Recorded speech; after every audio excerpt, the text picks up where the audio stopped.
ऐवान सदर का आपको पता है मुल्क किस मुश्किल से गुजर रहा है, आपको पता है अवाम किस मुश्किल से गुजर रही है। ऐवान सदर का बजट बढ़ चुका है, वज़ीर-ए-आज़म हाउस का बजट बढ़ चुका है, अरकान पार्लियामेंट की मराद बढ़ चुकी हैं, ब्यूरोक्रेसी की मराद बढ़ चुकी हैं, मुफ्त बिजली, मुफ्त गैस, पंजाब से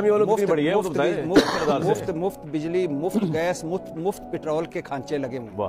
अब अल्हम्दुलिल्लाह पंजाब असम्बली ने एक बिल मंजूर किया जिसमें पंजाब असम्बली अरकान पंजाब असम्बली की तनख्वाह जो है वो अब 4 लाख होगी। किससे हुई 4 लाख? 76,000 से 4 लाख होगी। चलो 76,000 से 2 लाख भी हो जाती, लाख हो जाती वो भी अच्छा। और दूसरा, स्पीकर पंजाब असम्बली की तनख्वाह जो है वो 9,50,000 होगी।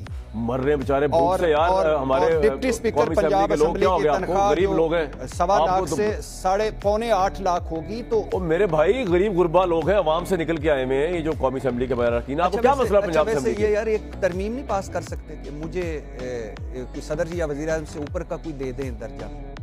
अब तो पता नहीं कोई भी तरमीम आ जाए तो मंजूर हो जाता है।